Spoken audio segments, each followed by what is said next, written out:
Welcome to The Aspiring Kryptonians, a podcast for Superman fans, hosted by Superman fans, and focused around all things, you guessed it, Superman.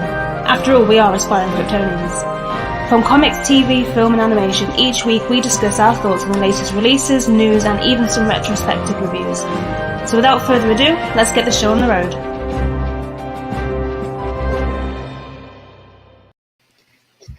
Hello and welcome to episode 29 of the Aspiring Kryptonians podcast. Firstly, I want to apologise that it's been way over a month since our last episode.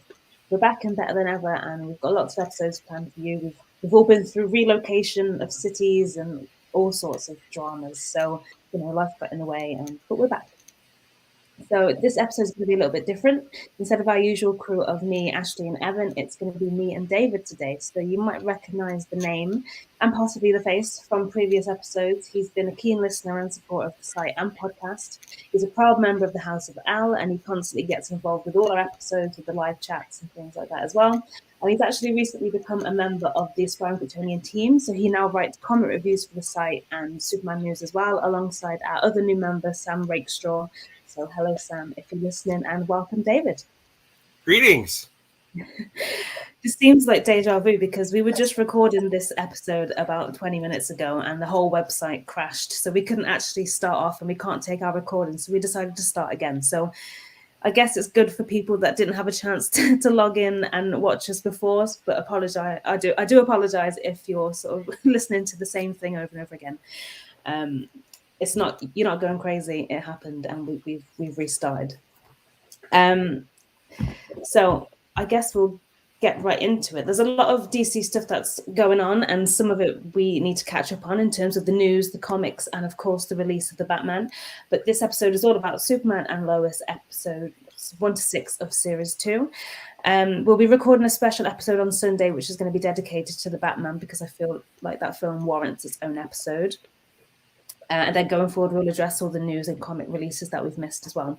So please note, if you haven't seen episodes 1 to 6 of Superman and Lois Series 2 yet, you might want to save this episode for a later date, as we're going to go in depth for all 6 episodes. And, there's going to be a whole lot of spoilers, as usual, in our discussions. And I don't want to spoil anything for you. So without going into too much detail, David, how are you finding the second series as a whole? I'm liking it. I'm liking that they kept with the family dynamics and focusing more about Superman as a father and the family and stuff. I was afraid going into the second season how would they keep that going. So I'm really appreciative there, and a bit miffed at myself for falling for the bait and switch that they did to us again. So, but I'm glad. I liked it. It was nice to be surprised. Yeah, for me, I think I'm much preferring the villain side of the series, but yeah, I think I prefer the family dynamics and relationship in the first series. I think it's not gone downhill, but it's not to par as what it was, I don't think. Yeah, things seem to kind of be falling apart a little bit for them, but I don't know, maybe because it worked for the Cushings so well in the first season to kind of see them being a little battered and bruised and then come together at the end, that maybe it's just the end's turn, I don't know, But we've got that. Obviously, we had that with the Cushings in the first series. They've kind of got that again in this series, right. And then also we've got obviously Lois, Clark, and I was going to say the Super Sons. Might as well. They've obviously got stuff going on as well. So there is a lot of drama going on in this one, which it is in equal measure to the villain sort of superhero stuff. But I think there might be a little bit too much. Yeah, the superheroing seems to be taking a bit more of a backseat this season, but hopefully with the newer developments, we'll see some more Superman flexing his muscles, if you will. Yeah. Now we're not going to do sort of an episode by episode, because I think, it's a bit of a blur in terms of what we've seen, because it's been so long, so many episodes to talk about. So we're just going to discuss it as a whole and in no particular order. So first of all, the Superman of America. So what? That was a nice little throwback. I wasn't expecting them to, for one, for them to be called that, and for two, for them to be a bit. They're playing a bigger part than I expected too. So I mean, they were. And I meant to go back and look at the comics when they appeared and see if they're actually using, the characters or if it's just using the name. But it's also nice to see Tag from season 1, play a part in there. Yeah, I think they built him up in the first series with obviously him getting powers and stuff. And I did wonder what that was all about. And it kind of makes sense that they've put him in this team. And it kind of, because we don't really know the other two that we've seen, it makes you realize how young these people are. Like, he's obviously in school with Clark's son, so we know how young they are. And, he's clearly not skilled enough for this kind of fight. Well, this has been Superman's point all along. Like, these are children, and Anderson's like, they're soldiers. Like, they're a bit of both. Yeah, definitely. But there's a few things that I don't like about the group. I don't like the idea of the fact that they are kids and they're not really, well, like I said, that they are unskilled. They're not suited to this kind of fight. But I do like the position in this sort of story, because obviously it kind of shows what kind of person General Anderson is compared to General Lane. I don't think, General Lane would not have done this because he's got grandchildren who are the same age as these kids. And, General Anderson obviously does not care. No, not at all. Now, Lane, though, I mean, he's taking on that point with Jordan. So, maybe, but I think he would have preferred them to be more trained instead of just, here you go, put on the suit and go out there. But, yeah, I think if the fight was a little bit more easy, then I would understand why he would send them out. But this is, from what they gather and what they know, he's as strong as Superman. He's as indestructible as Superman. He's as powerful as Superman. So, they're kind of setting them up for a fail from the get-go. Yeah, their first showing in the mines, helping those out, that was perfect for them, right? And then, fighting Bizarro, no. Yeah, definitely in over their head on that one. But there was a scene in the most recent episode where one of the mothers, I think it's the daughter, the pair of them, two of them get killed, and Tag gets put in hospital by Bizarro after a sort of a fight between the two, let's say, between the four of them. So there's a moment where they're at the funeral of the soldiers that were obviously killed, and the mother sort of knows what kind of man General Anderson is. So she goes up to Superman first of all, and she's sort of saying how much her daughter aspired to be like him, wanted to be a hero, which was a really nice moment. And then as soon as she gets to General Anderson, she's, that warmness that she shows Superman is gone. She's angry, which she has every right to be, and she slaps him around the face, which is she doesn't hold back on that one. No, they did a real good bit of acting there, or not. Maybe she actually did hit him. I don't know. He just, it hurts. Yeah, that was quite a slap. And yeah, definitely if it was from Superman, which Superman deserves to slap him, I think. It would obviously be a lot more damaging than that.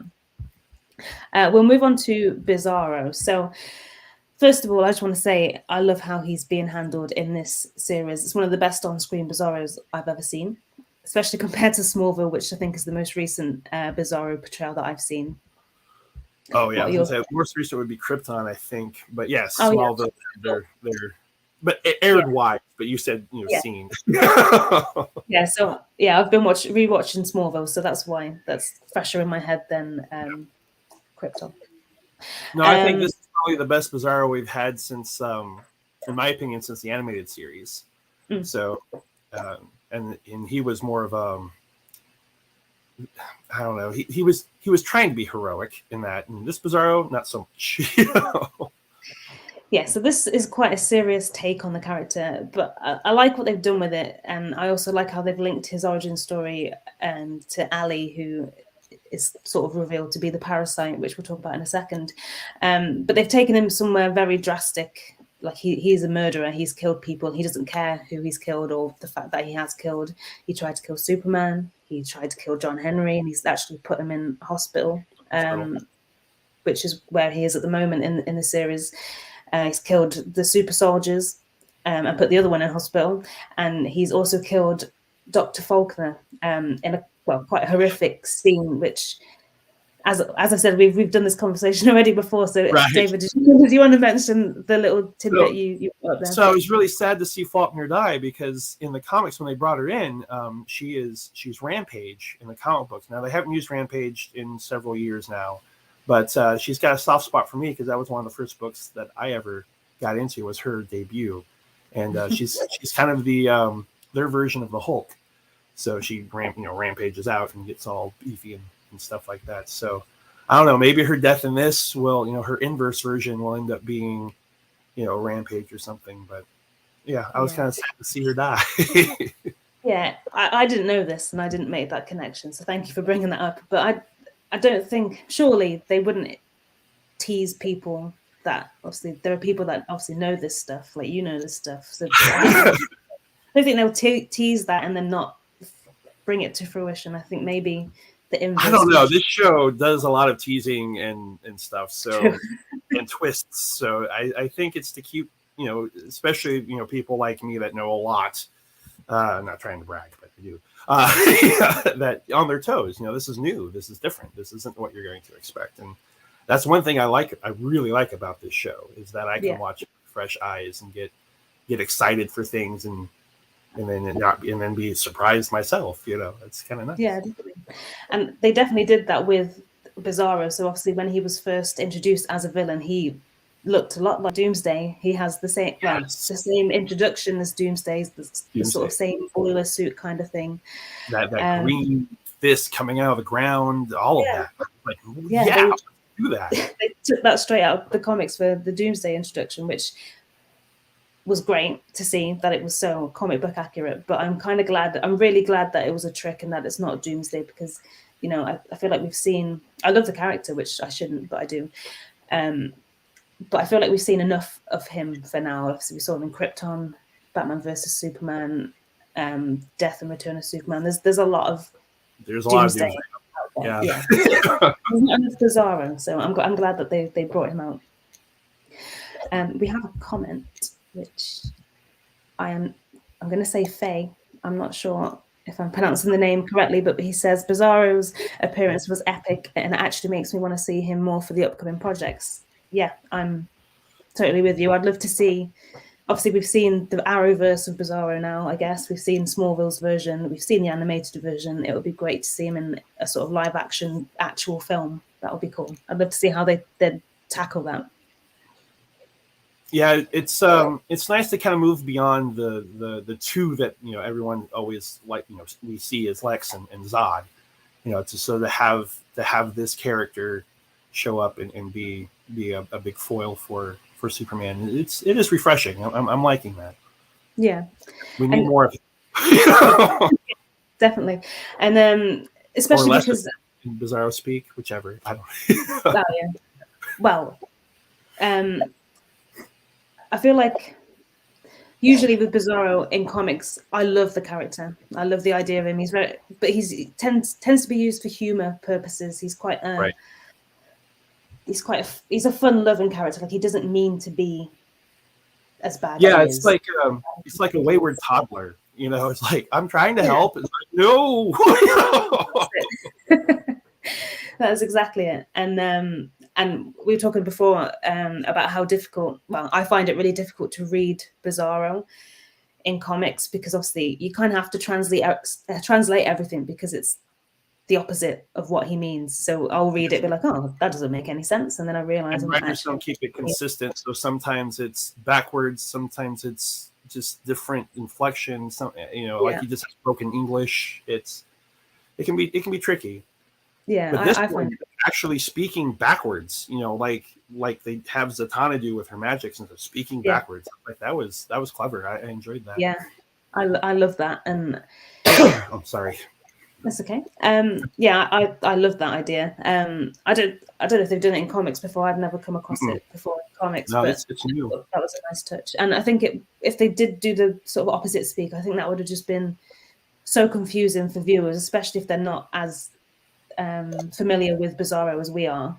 It would be very confusing for them. And yeah, I don't think it would fit with the tone of this version of Bizarro either. No, and it's also kind of nice that we're getting the impression that Clark has not dealt with a Bizarro version of him before. Mm. So it's, this is new. He has no idea how to handle it.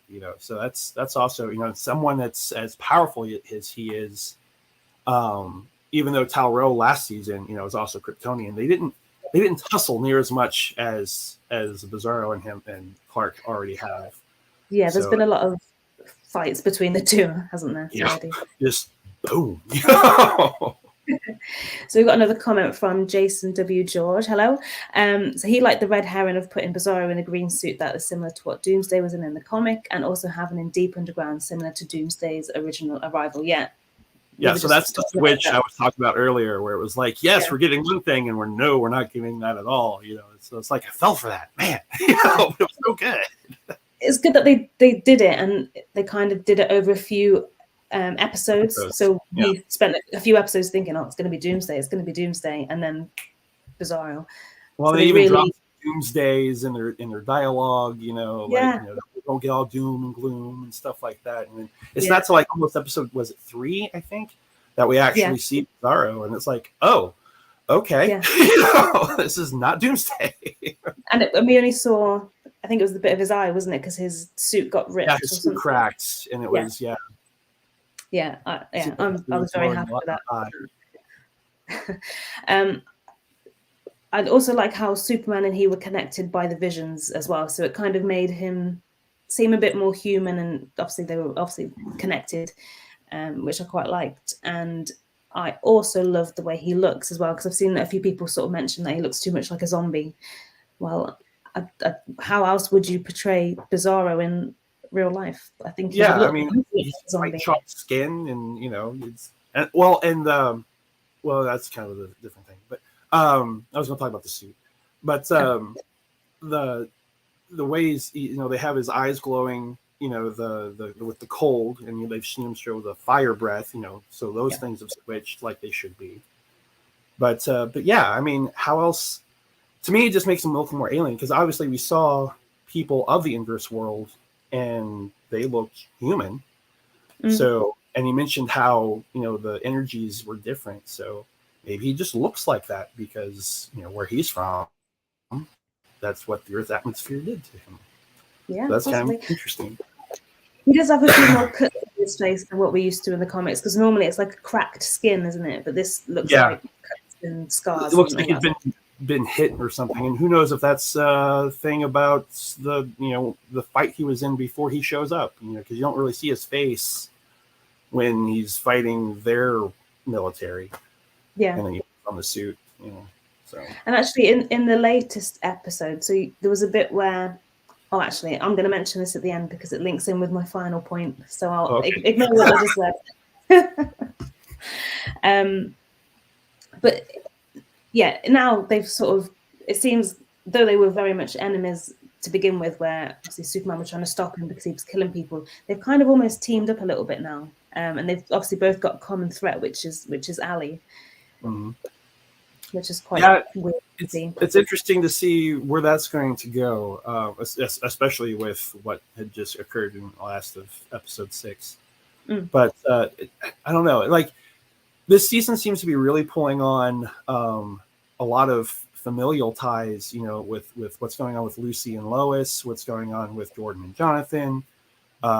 They even brought in Tal-Rho again to have some conflict there, bringing back Laura. And Bizarro can almost be seen as like some sort of brother. He's an imperfect clone, those visions that they're having. So, just kind of tugging on those same themes, because obviously Clark is not happy this guy is here, and is not happy that he's killed people, and is not happy that he's wearing, the S, doing that and all that. But yeah, I mean, it could end up being like, I don't want to say typical Bizarro story, but where in the end Bizarro is the hero that no one gave him credit for. Well, to be honest, how the last episode sort of set it up, I think that is going to be the case. I think, well, we'll talk about it at the end, even though we're talking about spoilers, but it links in with the point I've got at the end. But with Bizarro, in the last episode we got a really good glimpse of Bizarro World. In the most recent episode, which I thought was a great portrayal. It was very sort of, what's the word? sort of Mad Max kind of world. Oh yeah, as reminded me of that. that's That true. sort of Wasteland. Yeah. yeah, that's it, Wasteland. I was trying to think of the word, but I just I just thought of Mad Max instead. Oh, that works. Yeah, you see the Kent farm in his world, which is all sort of torn up and whatever else. But there's no signs yet of an inverse Lois or family yet, which I feel like there was pictures. Oh, was that? Yeah, there was when they was going through the Kent farm. There were pictures, but they were all kind of, I don't know, kind of creepy horror, like blackened out. So I don't know. Oh, I don't know. Yeah, and well, then it also brings up the question of why he didn't attack Lois. You know, he killed Faulkner, and Lois shows up and he takes off. So maybe, but yeah, there was the pictures weren't clear. Yeah, they did suggest actually in the episode to say that, you know, maybe he has a relationship with Lois outside in his world. Which, yeah, you could be right. I hope we get to see a bit more of that, because it would be interesting to see how, especially the sons, see how they sort of turn out in his world. Yeah. We've got some more comments. So Chaos says, well, they've brought Crisis. Do you think they'll ever bring up the fact that Jordan didn't originally exist, or that Jordan was originally supposed to be a baby? Sorry, Jonathan was supposed to be a baby. I doubt it. Yeah, I think this is a new. I don't think they're going to link it in the way that the character is in the comics. I think this is very standalone in terms of that. And Crisis was smart to do that, I think, to make it its own thing, because you get pigeonholed in comic lore, and then you can't really go anywhere with it. You can't make anything new. So in the what's the word, the essence of Crisis, you know, everything got changed. And so I think to do that, now they have their own history, their own world that we haven't seen yet. And you know, they talked about, you know, it's been 20 years, and wow, if, you know, I looked that good in my 40s, which I am in my 40s, so that would be amazing. But obviously I'm also not Kryptonian, so but no, I don't think they will go back to thinking that was the case. That's another Earth. Yeah. I keep forgetting that it was another Earth. This isn't the same. Yeah. Sort of. Well, that's evident situation. with Lucy. Lucy is not the same Lucy that showed up in definitely Superman. Yeah. We have some more. Lots of comments. Awesome. Okay. I'm going to save Jason George's comment for in a little while, because I bring that up in a second as well. Yeah. Good one. But Faye has also said, do you think Superman will be wise to regulate and make him stand by his side as in the animated series of Superman? I'm guessing he's talking about Bizarro. Yeah, I think he's based on what happened in the last episode, or the last moments of the last episode. I think he's going to have to. Yeah, or find a way, in a very Superman way fashion, to, you know, help Bizarro with his quest as well, and therefore save both worlds. I you know, that's I think a very doable thing. Yeah. Okay, back to the notes. So, and also in that scene for the on Bizarro World, he has the inhaler thing, which Jonathan has. Yeah, we can talk about it in a second. But I was just trying to think of ways, like, how could that be connected? How is that if Jonathan takes too much of the drug, is this what happens? Will he become like Bizarro? I mean, that's a good question. I hadn't even thought of that. I was just kind of making the connection with that being, was it X-Kryptonite, what they're calling it? That maybe, because kind of like the Earth 3 Ultraman, Kryptonite affects Bizarro differently. So I kind of took it as they were making a kind of a mixture reference there, and that Kryptonite empowered him. But yeah, that could be a different take. Or maybe that's how X-Kryptonite even got, you know, in the mines. If there's some sort of you know, dimensional. There were loads of when Superman was sort of beating down Bizarro, they end up underground, and there were the boxes saying something belongs to the DOD. So DOD. but they don't show you what's in the boxes. So it could, I don't know, it could be, what's in the box? It could be a lot of things, but I think that was a moment that was sort of, they didn't add that in for nothing. I think it's going to lead to something more. Yeah, I don't think that was a throwaway detail. Yeah. That's a cough. And just before we move away from Bizarro, so Jason W. George says, is the pendant a doorway to the two worlds? Does it just merge one person into something godlike? So what I gather from it is that it is a doorway to the two worlds, because Chrissy, which we're kind of jumping the notes here, but Chrissy is sort of, she's lay there and she's got the pendant on, and she sees, and that's how they get her there.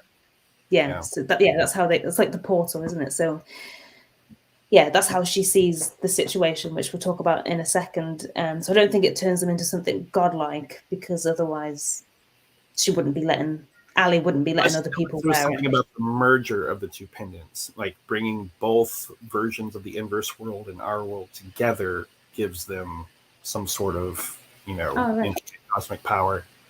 Yeah, I guess. I guess, we don't know enough about that. I think it's all... Nope, that's just not... We'll find out, and we'll talk about it on the next one. Just going to try and do my special... Here we go, pictures. So we have Jordan training, or trying to train, being trained by his grandfather, General Lane, or Sam Lane now, because he's not General anymore. So he's been through a fair few emotions this series so far. So the whole thing with Sarah... What they've been doing with Jordan this season is just... It's kind of funny. Like he helps out in that convenience store and then realizes, I'm on camera. What did I do? Call Grandpa. That's what I do. I didn't mention that in my notes, but that part really made me laugh, and I love how he ran to ring his granddad and just what do I do? Sorted the situation. Yeah, that was cool. But he's been through a lot already. So obviously, Sarah was kissing another girl, and she explained that to him from the camp. So he's had all of that to deal with, and now he has to deal with a bad behaving brother. Yeah. So well, one thing where his brother was, getting powers, so now they're back to being, hey, we're brothers again. Not again, but there's something that connects us like that, and then turns out like, oh no, you're cheating. Wow, that's yeah. I'm excited to see the moment that Superman and Lois find out about this, because especially Lois, she's going to go off the rails, I think. But basically, Jonathan has been... Lucy. Say again? Her experience with Lucy, they kind of bring up that she's always been kind of troubled like that. So yeah, that makes sense. So Jonathan found earlier in the series that someone on his football team had been taking these drugs, which give him Superman-like powers, or parts of them, because I think it affects each person differently, from what his girlfriend was explaining. But she kind of almost peer pressures him and pressures him, reassures him to kind of take it. She's the one who's actually selling this stuff. So he then decides to take it himself. And to be honest, I'm not surprised by his decision at all, because Jordan obviously got all of that attention in the first series, and also at the beginning of this with all the training with his granddad. And Jonathan's kind of left out of that. And I mean, if I was in that situation and I was given an opportunity to know what it was like to have powers, or to have that kind of attention in the family when you're kind of the black sheep, you probably would do it. Yeah, absolutely. I think his reaction to all this in the first season, you could see that he had jealousy and issues, and he wasn't liking it, but he was taking it pretty well on the chin. Like he was just like, cool, we'll just roll with this. And to kind of see all that finally come to a boiling point, and I'm like, you mean I can be like that? I can do this? Heck yeah. Of course. I'm kind of hoping, that'll actually kind of answer this guy's question, if you want to do him. So many questions. Okay, so many questions. Would the inhaler react differently to a half Kryptonian? It amps up a human. I imagine it was super amp up a dormant Kryptonian. So I'm kind of hoping that this story arc will end up with Jonathan getting powers, because it's kind of odd that he doesn't. Especially if you go back and watch the first couple of episodes of season 1, where he's a bit more on point athletically than he should be at his age. Yeah. And so for Jordan to just be like, and now I'm Superboy, and Jonathan be like, and I have nothing, Yeah. seemed a little off. So this might be their way of going, well, maybe they were a bit more dormant in him, and this will bring it out. Yeah. But I also, like, one thing that's kind of, it hasn't annoyed me, but if I was Jonathan, it would have annoyed me. The way that his brother's kind of, he's just taken it on the chin and just been like, it's fine that I don't have powers. You've got all the powers. You have, do you know what I mean? That would be my origin villain story. Like Villain story, right? Stuff he does to steal, in season 1, where it's like, I'm just trying to help. I got these, all these guns. I'm going his route, and then he gets blown off there too. It's like, well, great, his daughter's back. So I'm nothing. Just so many things. Yeah, I personally, I hope it means, like I said, I don't know which recording I said this in, but this is my favorite part of series 2 so far, the whole Jonathan getting powers kind of thing, because it's been, as Evan would agree, long overdue. He is the deserving one. He's how deserving. No, not necessarily deserving, but he's just more suited to it, I think. Like, he's got more Clark's personality to have that weight. Exactly. So, I guess we'll just have to wait and see what happens. But so he starts developing these powers, and so far I think all we've seen is he's got the heat vision. He's a little bit stronger, but not too much stronger. Telescopic vision, because that bird was coming at him, and he was all like, "Whoa!" and it was like way out in the field. Yeah. I'm trying to think what else we've seen. I think that's it so far.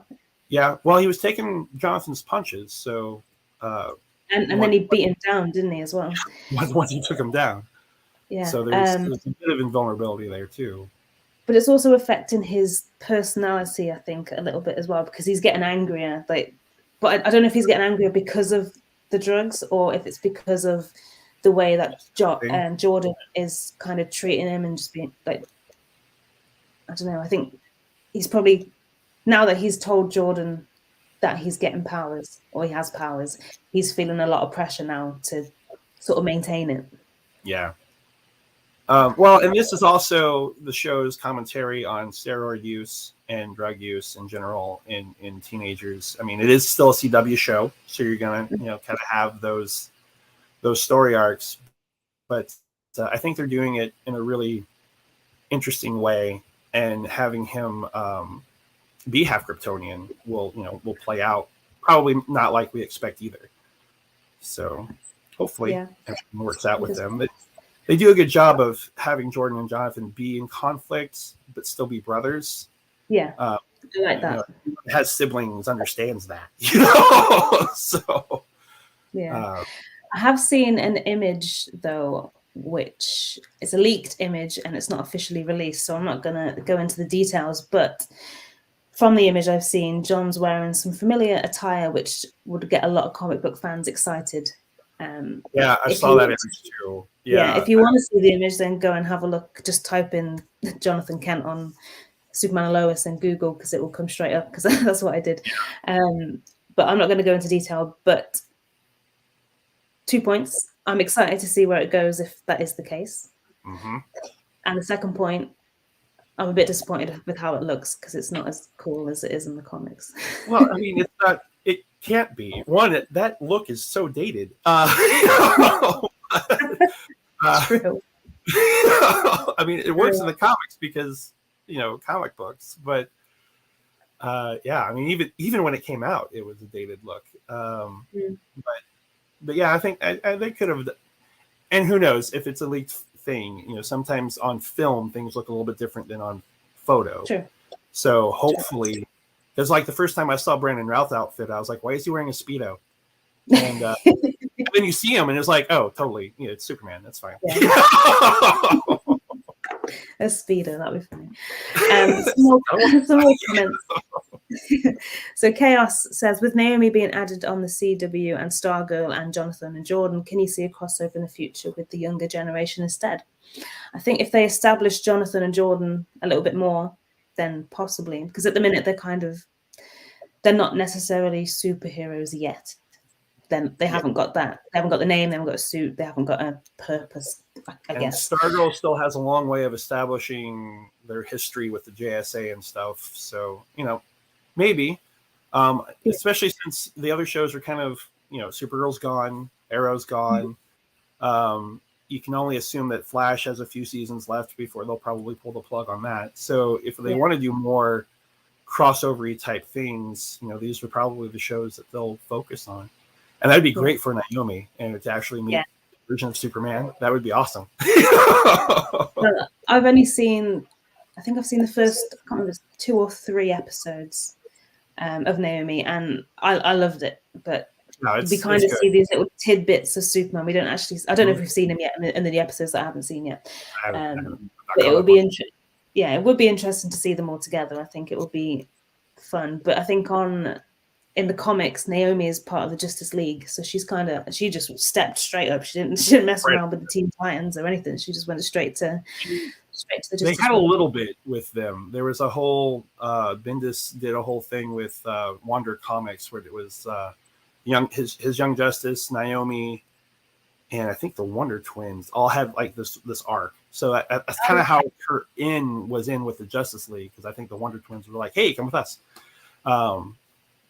Yeah, that makes sense. I was going to say that's a big step. Yeah. Well, this is just going on from what Chaos was asking before. So maybe the CW having their own unofficial version of Teen Titans or Young Justice among the teams. Yeah, I'd be happy to see that.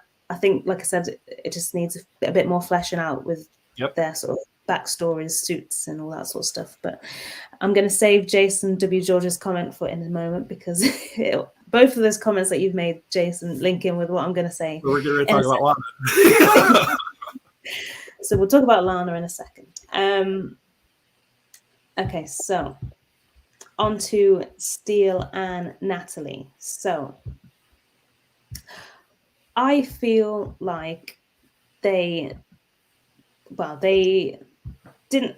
I don't think they've been portrayed very well. Well, Natalie especially, I don't think she's been portrayed very well towards the start of the series. She seemed very angry, very unforgiving, and really ungrateful for all the effort that Lois and other people were making for her. John hasn't really been he's been in the series, but he's now sort of out of action in the hospital. Yeah. So he's got a reason not to be there. But I just feel like these are big, especially Natalie. We've kind of established John Henry's backstory already, and we've seen a lot of him in the first series. We haven't seen that much of Natalie, and she kind of seems like she's taken a bit of a back burner role now. At the beginning, she was quite prominent, but now she's kind of right. And to have what I was assuming they were going to kind of build more of a brother sisterly bond between the boys and her, and have her connect that way better than say with Lois, because I can kind of see her having a little chip on her shoulder with this version's Lois, like she said when like, I don't want your pity, I'm like, well, that's not what this is. A little bit, it's a little bit of that. But yeah, and then her relationship with Sarah was interesting, and then obviously the last few episodes, nothing. But I kind of wonder if they're building into the fact that she also builds her own steel suit, and that might be a way for her to take her father out of the action if he can't do it, because he's insisting on doing it, because that's what heroes do. So that would kind of be a cool take too, because then you'd have he is out of action. Yeah, and he is out of action at the minute, actually. And when I just thought, because we haven't mentioned this yet, but what happens at the end of the latest episode? Superman's out of action, John Henry's out of action, so maybe it's time for the youngsters to step up. Shine. Yeah, that would make sense, and that would be pretty cool to see how they kind of handle that. Well, her suit's always been different. So like it's had growth abilities or other powers built in. So it's always been nice to see the differences in their engineering. I do like the moments where John Henry came to Superman's aid, though, because I think there's been it's maybe 2 or 3 times where he's kind of just, he knows that his suit and his power isn't at full capacity. Like I don't know the name of the voice in his head, but she's kind of saying you're only at 20% level, power level, kind of thing. Like, but he still goes for it. I'm still doing it. He still goes for it. He tries to do the best that he can in that situation. But I just think it's a shame that they haven't been involved too much yet. I think obviously they'll be back in the series as it goes on, but yeah, maybe it's just because there's a lot of stuff already going on. There's a lot of different storylines in this series, so maybe they just don't want to overdo it. Yeah, and it could simmer. I mean, there's a lot of adjustment that both of them have to do. I mean, the reason John left to begin with because he couldn't handle, watching someone that looked like his wife be married and happy with another man, and now right back here we are back in the barn, doing exactly that. But for the sake of his daughter, to adjust to a new world. Yeah. So, I have to hand it to them to get through that too. But yeah, I can see that there's still some development there that they don't want to rush. Yeah, I think it will come in time. I'm just eager to see Natalie suited up, I think. Jason W. George says, has Metropolis noticed that Superman is, well, I'm guessing that means isn't around. We don't really see much of Metropolis, I don't think. I think I'd like to see a little bit more of Metropolis. I think we only saw it in the first series. A couple times in the first season, yeah. This season we haven't seen Metropolis at all. Yeah, so there was in the first series all we had was flashbacks, and then when Tal-Rho and the other Kryptonians attacked. Well, and there was an attack of which villain was it? I can't remember. Where you got the gun? Wasn't? Oh yeah. I can't remember who it was now. Oh man, who was it was one of his minor villains, but yeah. But I mean, they kind of made that point in this first season where it's like, but he's fast enough; he can hear around the world. Like, is Metropolis ever going to notice him not being around? But I mean, now they should know now what happened. There should be a definite void. I'd like to see more of Metropolis just because it's such a big part of the Superman sort of story. But I do like that they're in Smallville and that's where they're focusing. But yeah, maybe throw in a few Metropolis scenes here and there. Because, you've got all the characters that are in Metropolis as well, which we probably haven't met just yet. Well, it'll also be kind of neat to see what's become of the Daily Planet now that Morgan Edge is no longer. Oh yeah, that's a good point. That's a good point. I didn't even think of that, to be honest. I was just ignoring it. I was thinking like all the characters that they could introduce, like Perry White and Jimmy Olsen. I wonder if Jimmy Olsen is the same version or the same actor. The same actor. I would love to see him show back up, as that world's Jimmy, especially since he's got his own small town paper running that he's running. That was his exit in Supergirl, was that he decided to go back to his roots there. So the Gazette and Jimmy Olsen could team up. That would be kind of that would be cool, actually.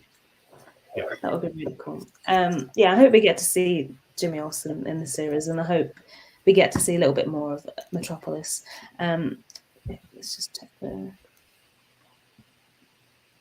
So Faye says, I think Superman and Lois should have the same treatment of Peacemaker, which means get the same budget as a movie. To be honest, I think the budget is pretty big on this because I know it's not movie scale, but the effects and everything are off the chart.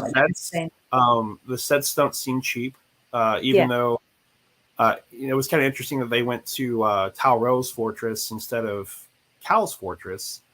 Although I do know that they kind of banged up his fortress in the first season, but those, I do agree with Evan that his fortress seemed a bit bare. Here you have Conrad's fortress and there's all this stuff, and then you have his and it's a cave. So I was like, you could have thrown some things in there, a battle suit or something, but yeah, I thought that was interesting that they switched that locale into the more the desert scene. Yeah, that makes sense. But Smallville feels like, I grew up in a small Midwestern town, and that it feels like a small Midwestern town. I mean, it really does. Yeah. I think for what they're doing, the budget is just fine. They have the odd Superman moment where he, goes to another country and you see him sort of take on these missions where he's carrying ships, submarines, and stopping launches. I mean, those aren't just throwaway effects. Yeah, they're really good. I think they're not obviously as big budget as a film, but I think they're doing a very good job because usually in these kind of programs, you get the first series and it's incredible, which it was, and then it kind of goes downhill in terms of effects, especially the Arrowverse, because some of the scenes I've seen from that are just shocking. So I'm glad that that isn't the case for this, and I think because it was so popular, and well, still is so popular among fans, I don't think they'll be able to do that with this. Yeah. I'm going to move on to Ali Alston, aka the Parasite. I'm not familiar. Is she in the comics? I think they did a gender switch on this. Okay. The Alston name is in the comics. I believe Sam kind of brought that up, that as a version of the Parasite merges, there's a doctor that is they kind of do a firestorm type of thing where they talk. Right. And I think that she's supposed to be that doctor. Now, whether they do that or not, or have her related, or I don't know, because I mean they haven't flat out given her the parasite type powers. But again, they keep, Lois keeps calling her, she's a parasite. She's taking what she wants. She's just doing these things. So I think there's some foreshadow there that's probably what they're going to do. Yeah. I'm just waiting for the moment where she's going to turn into this big pink monster. Just purple pink. Yeah. But I was going to say, if she is the parasite, it's very different to the version that I've read in the comics. I haven't read it. Rudy is a totally different, parasite type character. So usually, obviously, Parasite gets powers from absorbing and draining life energy, and we haven't seen any of that in this series so far. So it is kind of just a hint that it is Parasite. But I think she might be. There's, the pendant sort of flashes pink. There's a lot of pink, and I just think it's going to lead to that. I think so too. But I do like the way that they've kind of made it into this cult thing. I like the cult take on the character because, I don't know about you, but I'm fascinated by all this sort of stuff. I watch all the documentaries on Netflix, all that sort of stuff about cults and serial killers and stuff like that. So this is right up my street, and I like that they've done that.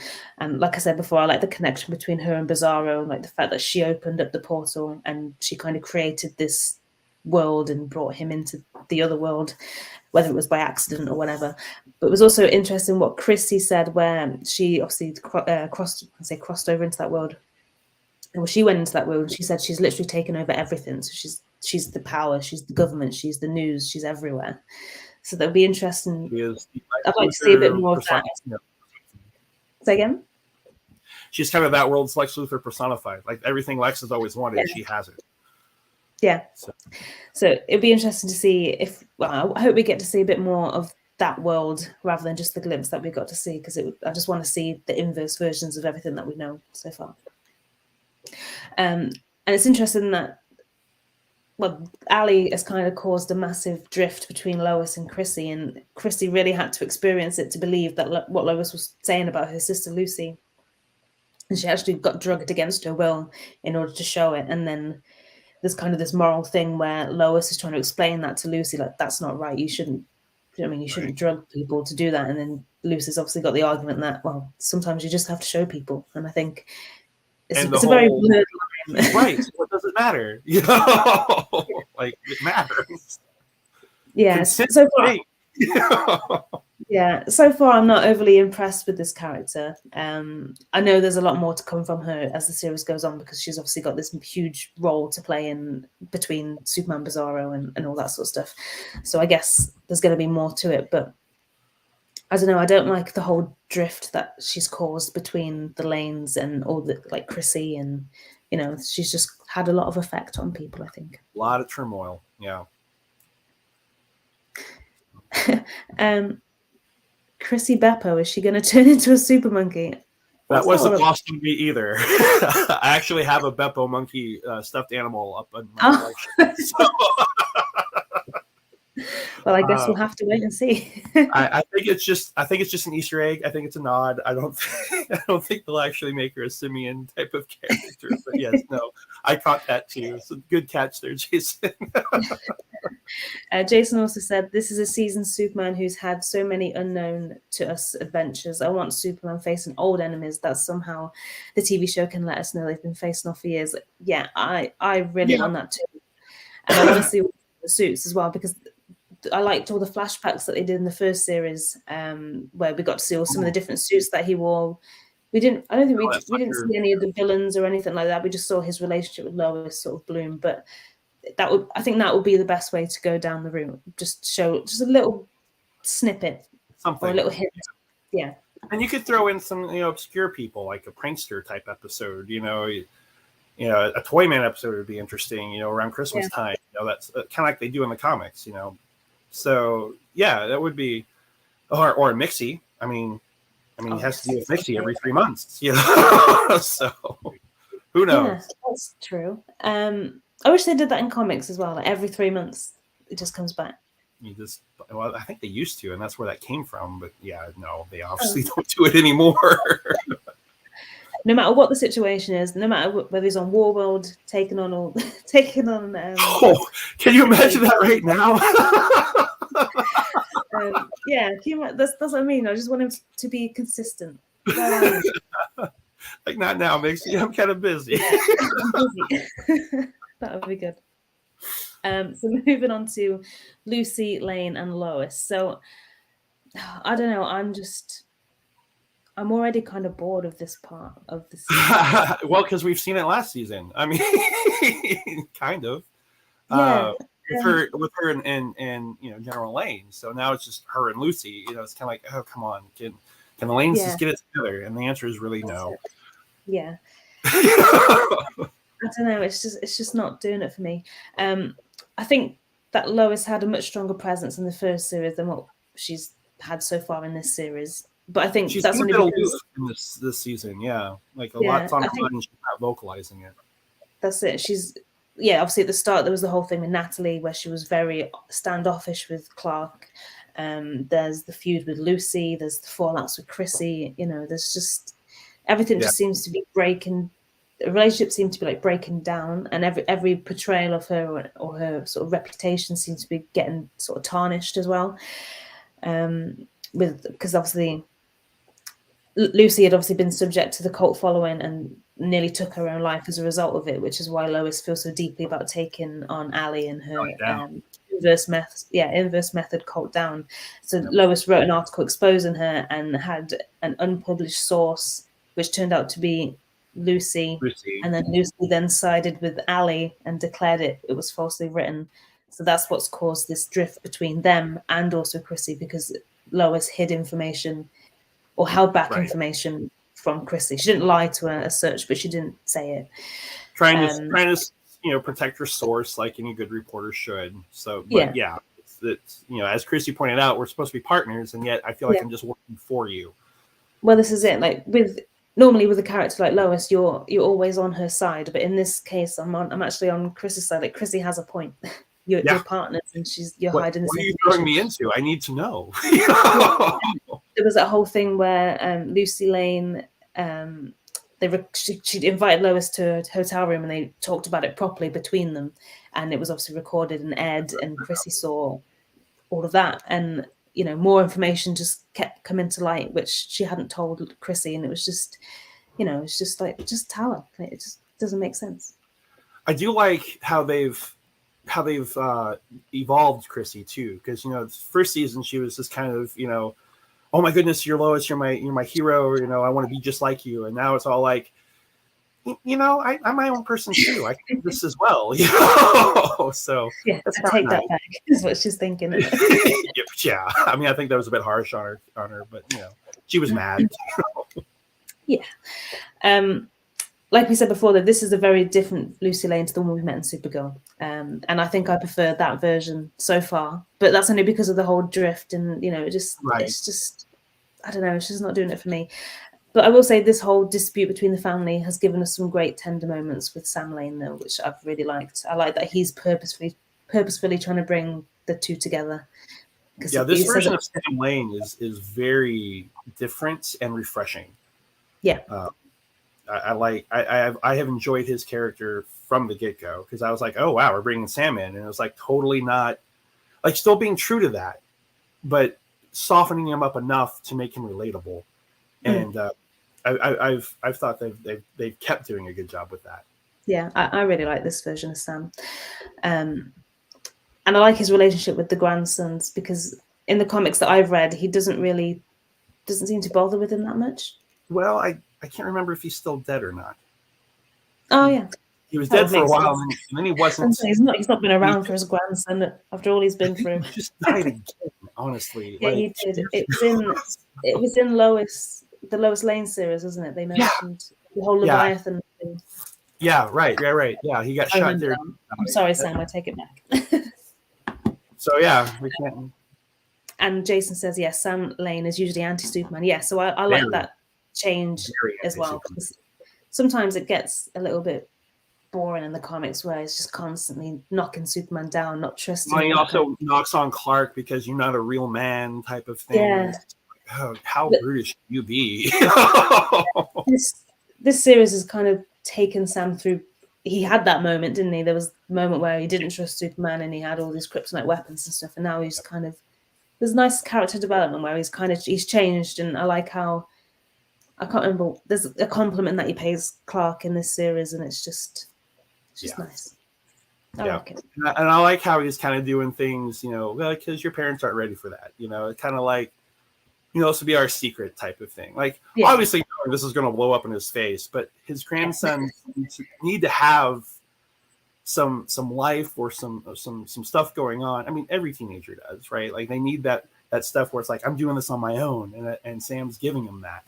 So, yeah, I mean, if he doesn't know this is going to blow up in his face, then come on, man, pay attention. But yeah, I think he's doing right by his grandsons by doing. I think it's going to pay off, though. I don't think it's going to blow up in a bad way. Oh, Lois going to be totally pissed. I mean, I think they're going to need to have been trained a little bit for what's coming, for what's happening. Yeah. Okay, we're going to move on to the Cushings. Oh, the Cushings. So they are all about the drama. So most of their storylines add to the drama of this series. Oh, they've gone through a lot. They went through a lot in the first series. In this series, there's been so much already. So we've had Sarah in a relationship with Jordan and the girl at the camp.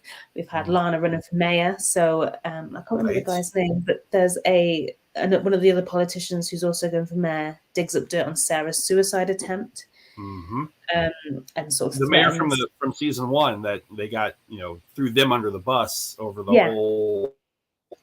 Yeah, that's why I'm kind of glad that they're following that, and totally saw that coming with Lana. Like, she's going to run. Yeah, and I like Sarah's reaction to that as well. She's like, "Yeah, I felt like that then, but it's not me now." So I liked her reaction to that as well. Then you've also got the main storyline between them at the moment. So the affair between Kyle and the woman at the bar. So they've been through a lot, and they've always come back together as a family. But this seems to be so far the thing that's really broken. That might break them up. Yeah. So the one thing I've liked about the Cushings, even with their kind of very dramaful, is that they have felt real.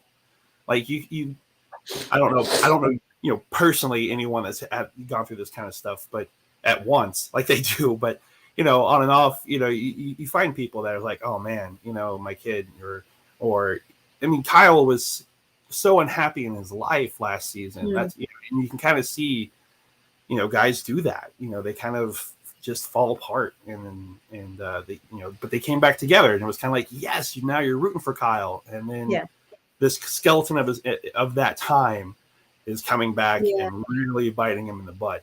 And this is it. Like, this was him. I know it's a really bad situation, and if I was in the situation, I'd probably act exactly the same way as Lana, with a few more expletives.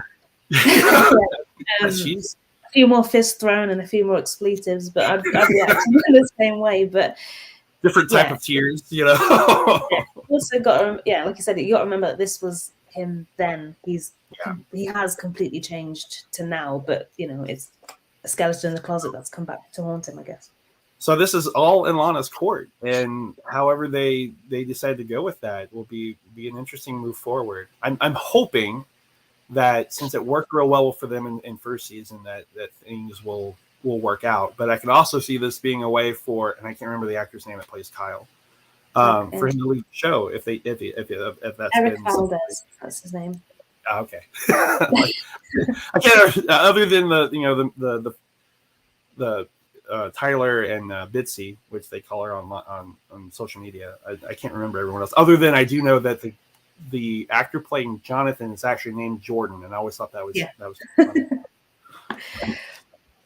I'm going to go back to Jason's comment previously where I said we'll come back to it later. So the first one was, got to admit, I thought Lana was just going to forgive him. I did as well.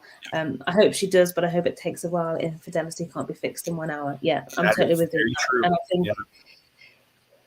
when I was watching, the episodes just played as one rather than telling me that the episode had finished. So I don't know which episode or how many episodes this has been dragged out through, but I think it's been two episodes and she's just kicked him out now. So I don't think it's going to be one of those overnight things. No, I think this will be a season thing for them. Yeah.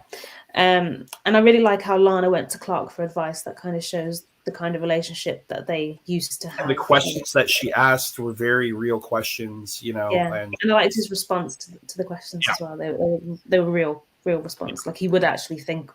Do you know what I mean? It's not just because, oh yes, I love Lois. Right. Yeah, it was a real answer. It wasn't just like, of course, you know, or no. It was.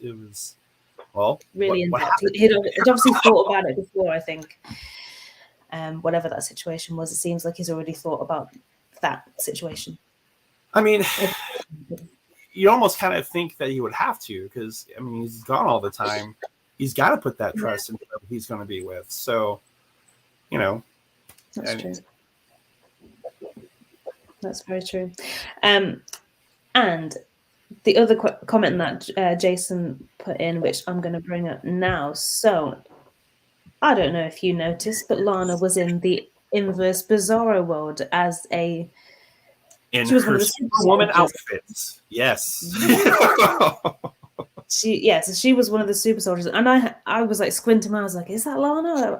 I wasn't quite sure. It was Lana. I had to go back and watch it because I was like, "Wait a minute." The lighting's like dark, and you can't see properly, and you know, you just it takes you aback. I wasn't expecting to see that, but I hope we get to see a little bit more of that because obviously in the comics, there's a moment or a time where she's Superwoman. She's Superwoman, yeah, for a while. Yeah. So I hope we get to see a little bit more of that. That would be very interesting. And even if she's the one that kind of crosses over to help out with something, and then, you know, that could be a thing. Who knows? There's all kinds of ways they could do that. But again, I don't. Or the inhaler, like, you know, there's ways now. Do you know what I mean? Yeah. And onto, I think this is my final slide of Superman and Lois. So if I missed, anything out that anybody wants to talk about, then feel free to jump in. But Superman, now this is the part I've actually written the least notes for, considering this is a Superman podcast. I should be ashamed. But as always, it's a great portrayal. He's not only playing Superman and Clark, which really are two different roles. He's also playing Bizarro. So he's playing 3 different roles in one program, which is just, it's impressive. And he's doing a great job with all of them. No, I agree. I wasn't too thrilled with how they portrayed them in Supergirl a lot. But I never was caught up on his look, though, because, you know, being an alien, Superman can you know, look skinny, look big, whatever. And I always thought, I was like, no, he's got the physique for it. But just how they had him portrayed, I was kind of like, I don't know. He was a side character in those shows, so okay, cool. But he's really knocking out. I mean, just some great performances of both, especially the scene where he goes and Lucy's there. He's like, "Oh, hey, Lucy, it's me, Clark." You know, it's like that's such a Clark thing to do. It's a sister. She knows who you are. Yeah, yeah, I like that. I love how every sort of save that Superman's done, aside from the ones that fit within the storyline, they're all worldwide. So there was one in China in the first series. There's one in Russia, I think it is, in the current episode. And I also, so he saves. He's very much a worldwide Superman. He's for everybody. He's not just. Well, that's the argument he keeps making to Anderson, because Anderson wants him to be of America, and he's like, "No, I'm of Earth. You can't ask me to not save people. It's not going to happen." Yeah, Anderson and also, Yeah, I love that he speaks the language of every single local as well. So when he was in China, he speaks Chinese, he speaks Russian in this one, and Speaks Russian. I love it. I Yep. love it. I've always liked that take on Superman too. Like, why wouldn't he? You know, Yeah. it's not so much that he's just so super smart, but he's like, why wouldn't he have taken the time to learn every language? I mean, that's what else are you gonna do? For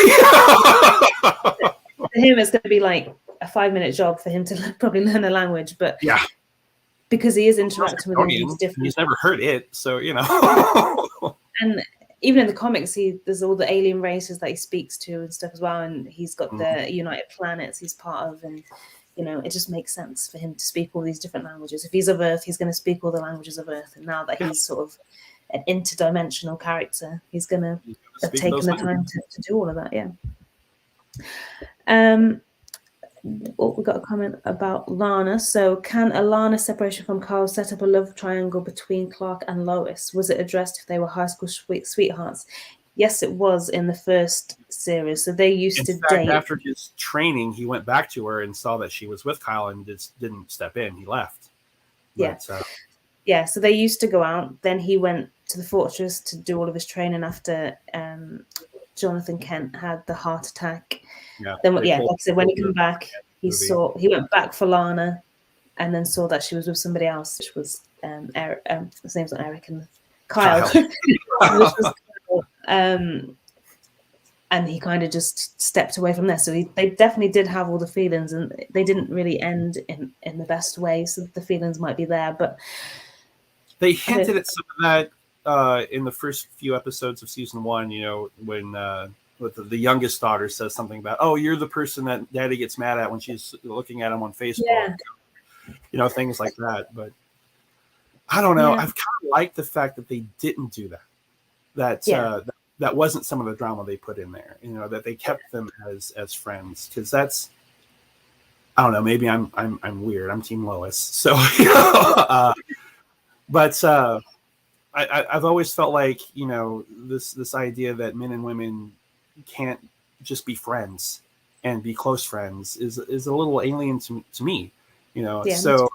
So for them to keep it on that level and still know that they're there for each other no matter what, I've liked that they've kept that. So I hope they don't go that route. I could see them doing it, you know, but yeah, I'm with you on that one. I hope they don't, but yeah, I think maybe, I don't think Clark would do it to Lois, and I don't think Lois would do it to Clark. No, it would totally be the other way around. You know, it would be Lana, you know, hitting. Yeah, I think it might be Lana trying to flirt with, or you know, that kind of thing, and then maybe Lois gets the wrong idea. Or Clark's probably just trying to be there for her as a friend, like he was in the last episode where they went for coffee or whatever, and maybe Lois gets the wrong idea. But yeah, I don't think they will. I hope not. They might I like the dynamic they have now, and that's where it needs to stay. I think that would be good. Yeah, I agree with you on that one. So the final scene is where we see Clark or Superman get arrested for treason by General Anderson, which is just stupid. So stupid, Anderson. What are you doing? For treason.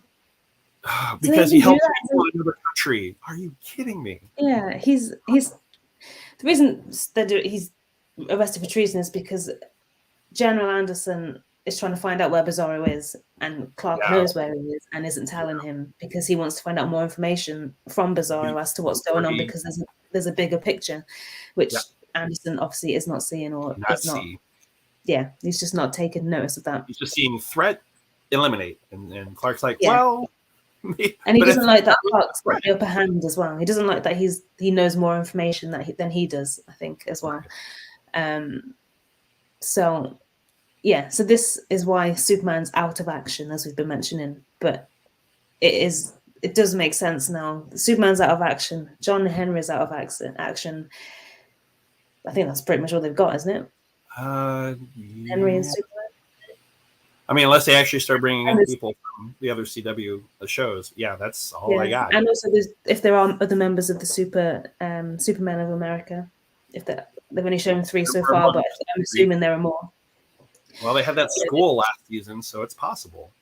Yeah, so you know they haven't got a lot of options. So this could be the moment where Bizarro comes to aid and helps helps out the situation, which I think is going to have to, because they both have the same sort of enemy, the Super Sons, which I'm going to call them from now on, the Super Sons. I mean, one of them is not Batman related, but hey, whatever. The new Super Sons. We've got Natalie, who, like you said, she can tweak the suit to give her extra powers, and I think it might be the time for the youngsters to shine. Yep.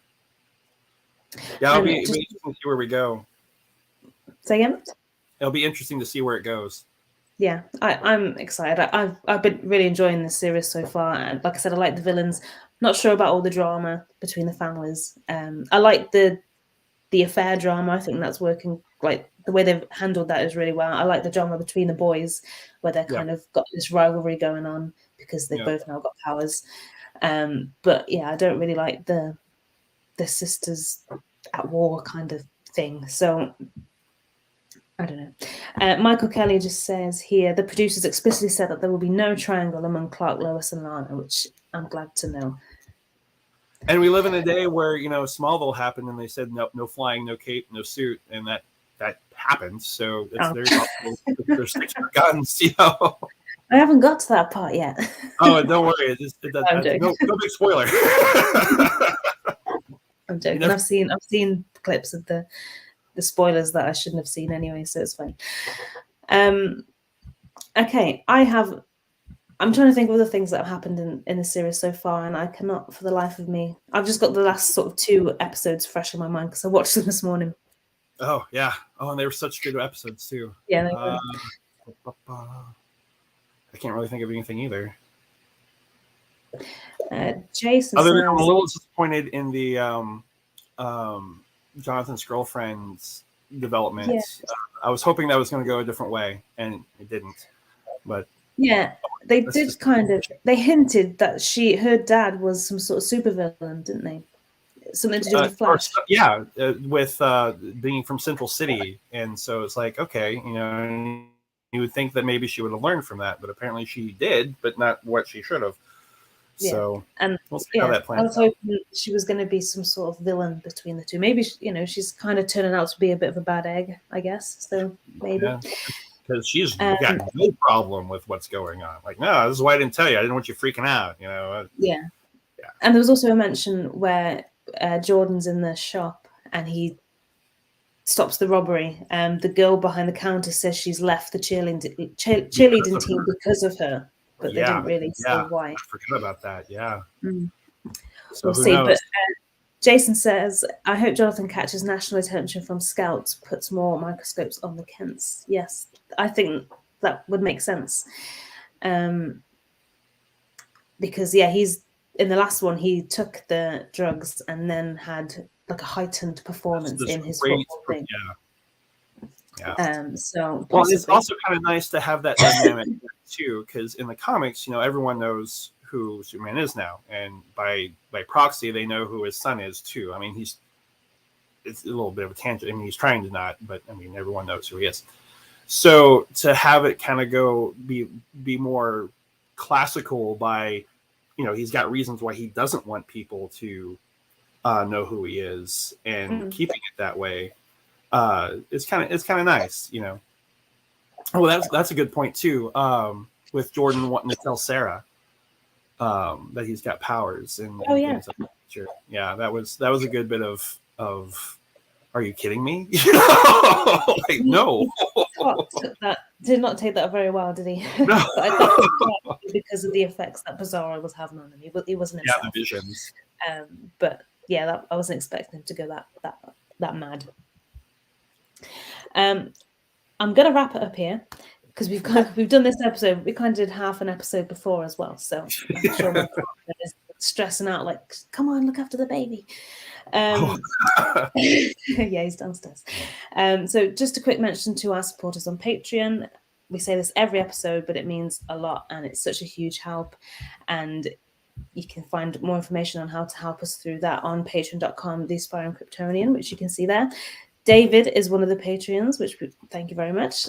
I can actually thank you in person now, rather than just doing a shout out. Show people, you be part of the House of L, and so we need more of you. So get on there. Yes. And shout out to David Owen as well, who's also a proud member of the House of Al. And yeah, if you want to find out more information about the subscriptions, then head over to that website there. And I'll also put the link in the description of the video as well. To those listening live, thanks so much for getting involved. There were a lot of comments to get through today, so it was great. It's good stuff. Yeah, more the merrier, because it's, you know, you throw these questions at us, it gives us more time to talk about Superman, I guess. Any excuse. And to those listening afterwards on the streaming platforms, thank you for taking the time to do so, and we'll see you next time for episode 30, which is weirdly going to be all about the Batman on a Superman podcast. How dare I? I'm sorry. Well, you know, world's finest, you know. All right, thank you guys.